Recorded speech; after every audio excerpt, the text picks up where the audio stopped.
करते हैं। रामाशीष राय जैसे नेता इसी बात को सामने रखते हैं कि पार्टी का जो मूल उद्देश्य था, मकसद था, उससे पार्टी कहीं ना कहीं भटकती हुई वक्त अखिलेश यादव के साथ मिलकर चुनाव लड़ा था और लगभग 33-34 सीटों पर चुनाव लड़ा था। और ये अपने आप में बड़ा प्रश्न बन जाता है कि क्या 2027 के विधानसभा चुनाव में उनको पहले नेता कहते थे कि व्यक्ति से बड़ा दल होता है और दल के लिए कुर्बान होना सौभाग्यशाली होता है, लेकिन अब वही नेता दल से बड़ा देश को बताते हुए पार्टी छोड़ रहे हैं।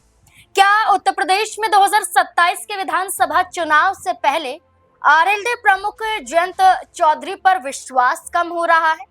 क्या आरएलडी नेता अब जयंत चौधरी पर विश्वास नहीं कर पा रहे हैं? आखिरकार इसके पीछे का कारण क्या हो सकता है? जयंत चौधरी का इस तरह से गुम हो जाना, या बीजेपी का समर्थन ना मिलना, या फिर खुद जयंत चौधरी को विश्वास नहीं होना कि 27 में तय मुताबिक सीटें उन्हें बीजेपी द्वारा मिल सकती हैं, क्योंकि पहले से ही बीजेपी के साथ कई अन्य पार्टियां भी मौजूद हैं। हाल फिलहाल में एक बड़ी खबर सामने आती है और खबर होती है कि जयंत चौधरी की पार्टी रालोद से एक बड़े नेता इस्तीफा दे देते हैं, इस्तीफा सौंप देते हैं, पार्टी छोड़ देते हैं और ये कहते हैं कि व्यक्ति से बड़ा दल तो होता है, लेकिन दल से बड़ा देश होता है और जब लोकतंत्र खतरे में होता है तब अपना दायित्व निभाना पड़ता है। और ये चेहरा है रामशीष राय का, जो यूपी इकाई के अध्यक्ष हैं और उन्होंने जयंत चौधरी की पार्टी रालोद को छोड़ दिया है और एक पत्र लिखते हैं और ये तक कहते हैं कि उन्होंने रालोद के साथ मिलकर एक लंबा संघर्ष तय किया, बड़े बड़े काम किए, लेकिन आज के समय में वो विश्वास नहीं कर पा रहे हैं। जो मुद्दे थे किसानों के, युवाओं के, और जिन मुद्दों को उठाते हुए जयंत चौधरी की पार्टी आगे बढ़ रही थी, वो खो सी गई है। उनका ये कहना है कि जयप्रकाश नारायण के आंदोलन से प्रेरित होकर वो इस पार्टी से जुड़े और इस पार्टी के साथ लंबे समय से हैं, लेकिन आज मजबूरन उन्हें ये पार्टी छोड़नी पड़ रही है। ना सिर्फ रामशीष राय बल्कि इससे पहले भी कई बड़े चेहरों ने जयंत चौधरी की पार्टी को छोड़ दिया है। तो अब ये जरूरी है जयंत चौधरी को सोचना कि इसके पीछे की वजह क्या हो सकती है।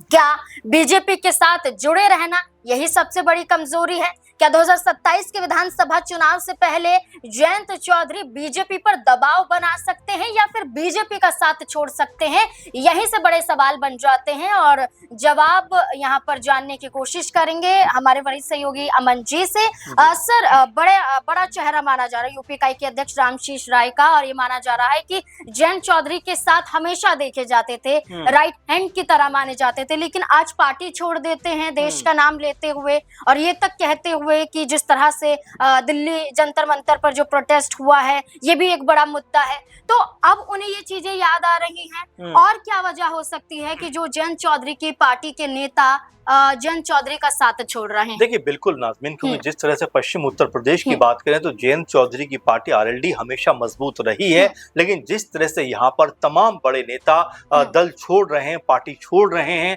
और ये संदेश दे रहे हैं कि पार्टी का जो मूल्य था और जिस कह सकते हैं कि विचारधारा पे पार्टी चल रही थी, उस विचारधारा से भटकती हुई दिखाई पड़ती है। और यही वजह है कि बीते दिनों 38 तकरीबन नेताओं ने पार्टी को छोड़ दिया। उससे पहले भी कई मुस्लिम बड़े चेहरों ने पार्टी को छोड़ दिया, और अब जिस तरह से रामशीष राय ने पार्टी को छोड़ा है उसको लेकर भी तमाम तरह के सवाल खड़े होते हैं कि क्या पार्टी में जो बड़े नेता हैं उनकी पूछ कम हो गई है? क्योंकि बीते दिनों ये भी देखने को मिला कि यहाँ पर जो ब्राह्मण समुदाय के चेहरे हैं उनको पार्टी में तवज्जो दी जा रही है, क्योंकि अब तक देखा गया कि किसानों के मुद्दे पर राजनीति करने वाली आरएलडी में मुस्लिम चेहरे और जाट चेहरों का एक तरीके से ज्यादा बोलबाला रहा है। लेकिन अब ऐसा लगता है कि पार्टी की जो विचारधारा है, पार्टी का जो काम करने का तरीका है, वो यहाँ पर बदलता हुआ दिखाई पड़ रहा है। ऐसे में जिस तरह से रामशीष राय जैसे बड़े नेता अगर पार्टी का दामन छोड़ते हैं तो ये बड़े झटके के तौर पर देखा जा सकता है, क्योंकि आने वाले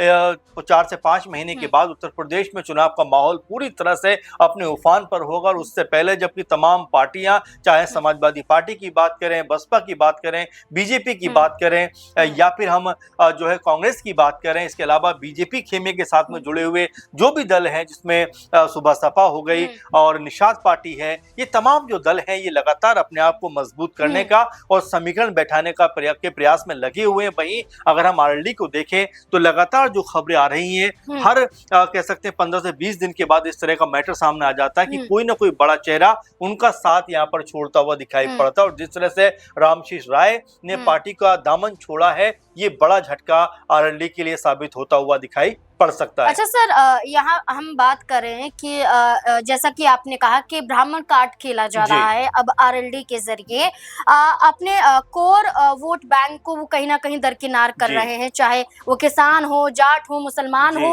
उन्हें अब साइडलाइन करते हुए ब्राह्मण वर्ग को साधने की कोशिश की जा रही है। जबकि एक वक्त पर आप ये देखिए कि जब वो बीजेपी के साथ गठबंधन में नहीं थे तब उनसे बार बार सवाल किया जाता था कि क्या आप बीजेपी के साथ आएंगे, तो वो ये कहते थे कि चौधरी चरण सिंह की विरासत को केवल चुनावी सौदे से जोड़कर नहीं देखा जा सकता है। लेकिन वो खुद अब सौदा करते हुए नजर आ रहे हैं अपने ही वोट बैंक का। क्या लगता है कि इस 27 के चुनाव में जिस तरह से वो बदल रहे हैं अपनी विचारधारा को, अपने वोट बैंक को, क्या इसका असर भी पड़ सकता है उन पर? देखिए, एक बात तो ये आपको याद रखना पड़ेगा कि जयंत चौधरी की जो राजनीति रही है वो धर्म से परे रही है। क्योंकि आपको याद होगा कि जब सड़क पे नमाज पढ़ने का मुद्दा हो, कावड़ यात्रा के दौरान चाहे नेम प्लेट लगाने का मामला हो, उन दोनों ही चीजों का मुखर होकर जयंत चौधरी ने विरोध किया था और यहाँ तक कहा था कि क्या मैं अपने कुर्ते पर भी नाम लिखवा दूं। इस तरह की बातें वो करते हुए दिखाई पड़े थे और साथ में ये कहते हुए नजर आए थे कि अगर आधा घंटे के लिए कोई नमाज पढ़ भी लेता है उससे कोई फर्क की बात नहीं है और सबको अपना धर्म मानने का अधिकार है। ये जयंत चौधरी इस तरह की बातें किया करते थे। लेकिन देखिए, वक्त के साथ में बहुत सारी चीजें बदलती हुई दिखाई पड़ती है। अब यहाँ पर जिस तरह से उनका जो काम करने का तरीका है, जिस तरह पार्टी को आगे बढ़ाने का तरीका है, उसको लेकर भी तमाम तरह के सवाल उठते हुए दिखाई पड़ते हैं। रामशीष राय जैसे नेता इसी बात को सामने रखते हैं कि पार्टी का जो मूल उद्देश्य था, मकसद था, उससे पार्टी कहीं ना कहीं भटकती हुई दिखाई पड़ती है। अब ऐसे में उससे भी बड़ा और महत्वपूर्ण सवाल क्या है कि जिस तरह से 2022 को हम देखते हैं कि उस वक्त अखिलेश यादव के साथ मिलकर चुनाव लड़ा था और लगभग 33-34 सीटों पर चुनाव लड़ा था और ये अपने आप में बड़ा प्रश्न बन जाता है कि क्या 2027 के विधानसभा चुनाव में उनको पहले की तरह सीटें मिलती हुई दिखाई पड़ेंगी या उससे आंकड़ा कम हो जाएगा। क्योंकि आपको याद होगा कि लोकसभा चुनाव से पहले जब अखिलेश यादव ने 7-8 सीटें ऑफर की थी, उन्होंने ठुकराकर बीजेपी का दामन थाम लिया और बीजेपी ने उनको महज 2 सीटें दी थी। तो क्या यहाँ पर भी कुछ ऐसा ही खेल होता हुआ दिखाई पड़ेगा? क्योंकि अब एनडीए कुनबे में सुबह सपा भी आ गई है, इसके अलावा चिराग पासवान जो है एंट्री कर रहे हैं, तो ऐसे में कुनबा लगातार बड़ा हो रहा है। तो अच्छा, यहाँ पर 33 सीटें एक बड़ा आंकड़ा है और उसमें से लगभग 7 से 8 सीटों पर जीत हासिल जयंत चौधरी की पार्टी करती है।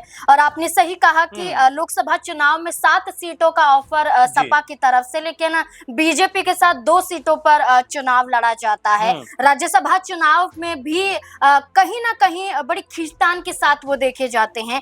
लेकिन अब ये माना जा रहा है कि हो सकता है कि उन्हें 10 से 15 सीटों तक सिमटा दिया जाए। वहीं सुभाषपा तो 30 से ज्यादा सीटों का दावा करती है। वहीं निषाद पार्टी की बात करें तो वो खुद ये कहते हैं कि जो सीटें उनकी हैं वो उन्हें मिलनी ही चाहिए। वहीं अनुप्रिया पटेल है, जिस तरह से बार बार बातें कही जा रही हैं।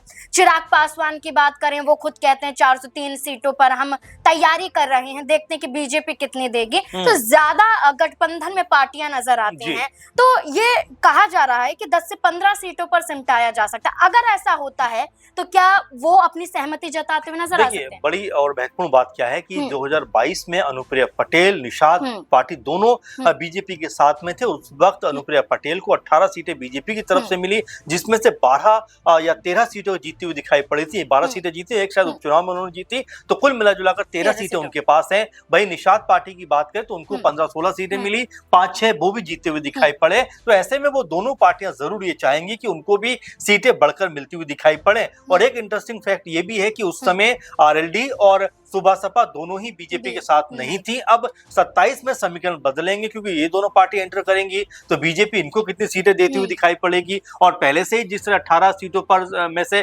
13 सीटें जीतने वाले अनुप्रिया पटेल के 18 पे ही राजी होंगी या ज्यादा सीटें वो चाहेंगी, तो अपने आप में समीकरण बीजेपी खेमे में बदलते हुए दिखाई पड़ेंगे, एनडीए खेमे में बदलते हुए नजर आएंगे। और जैसा आपने भी जिक्र किया कि चिराग पासवान के एंट्री करने के बाद क्या ये समीकरण और ज्यादा बदलते हुए दिखाई पड़ेंगे, क्योंकि अभी तो चिराग पासवान ये बात कह रहे हैं कि हम 403 सीटों पर तैयारी कर रहे हैं, यानी वो भी एक तरीके से चेतावनी दे रहे हैं कि अगर आपने हमें हमारे मन के मुताबिक सीटें नहीं दी तो हम फिर सब सीटों पर अपने प्रत्याशी उतार देंगे। तो यहाँ पर समझना पड़ेगा किस तरह से पूरा माहौल जो है वो राजनीति का बनता हुआ दिखाई पड़ता है और इसका कितना फर्क जयंत चौधरी पर, आरएलडी पर पड़ता हुआ दिखाई देगा। बिल्कुल, अगर हम गिनती की बात करें तो बीजेपी के साथ मिलकर लगभग 5 से 6 पार्टियों का गठबंधन ये हो जाता है।